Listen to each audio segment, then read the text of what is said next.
will tell you this story. A man that existed amongst the companions who used to, you'd see him talking normal and smiling or laughing. And then suddenly at occasions, he would start to cry and cry so much until he went unconscious.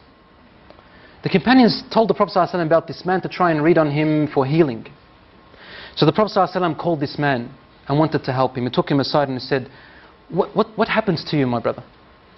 The man said to him, Ya Rasulullah, I was never going to tell anyone this, but now that you've asked me, I must tell you. Before I embraced Islam, I used to have a daughter. And when she was born, I wanted to bury her, because the cultural ideology came into my mind. And I started to think that when she grows older, she will bring shame to my family. But I stopped myself. My heart for my daughter was overpowering me.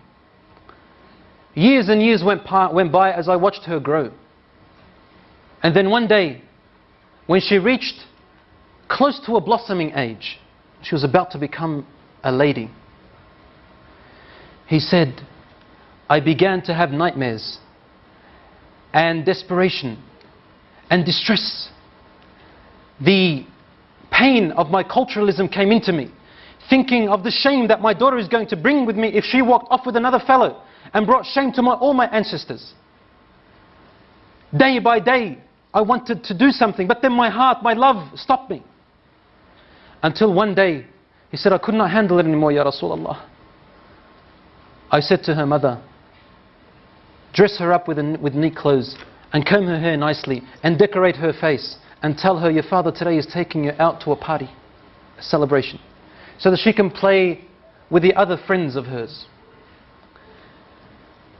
The mother knew that the father was up to a plot and a plan. So she dressed her daughter up. She combed her hair while she was crying. The mother was crying. And she powdered her face and made her nice while the mother was crying. And the daughter's asking, what's wrong, mother? And the mother would say, nothing, daughter. She's not allowed. Otherwise the husband will beat her, or probably even kill her. The daughter said, Daddy's taking me out for a celebration. I love my dad. After decorating her, the father came along in the evening and he took his daughter. The wife grabbed her husband's hand and said to him, and whispered to him, but his daughter could hear. And she said some words that made his heart shiver, and the daughter to remember. لا تضيع الأمانة يا رجل. O man, do not lose the trust. Your daughter is your trust. The man took his daughter away. And on his way, he's thinking to himself, what am I going to do? And the daughter is playing around her father, thinking that her father loves her.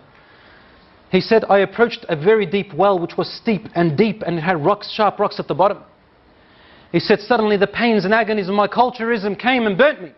And I began to think, should I throw her? Should I not throw her? So I would come close, then my heart would not let me. Suddenly the culturalism would come in. He said, I wrestled and wrestled. Suddenly, when I came close to the well, I grabbed my daughter and I threw her into the well. And my daughter held with her open, horrific eyes, looking at me and saying to me, Daddy, لا تضيع الأمانة. Oh Dad, don't lose the trust. Don't lose the trust, Daddy. And the man then threw her into the well. He said, Ya Rasulullah. She kept falling, saying, لا تضيع الأمانة يا أبي. لا تضيع الأمانة, until her tiny voice went away. I couldn't hear her anymore and she died, Ya Rasulullah. The Prophet ﷺ looked up at him and his beard was soaked with tears. ﷺ. And the Prophet ﷺ's beard was soaked with tears, and he said to him, if Allah subhanahu wa ta'ala was to allow me to punish anyone for the killing and murder of anyone before Islam, I would have started with you. I would have started with you. The Prophet ﷺ was the most compassionate.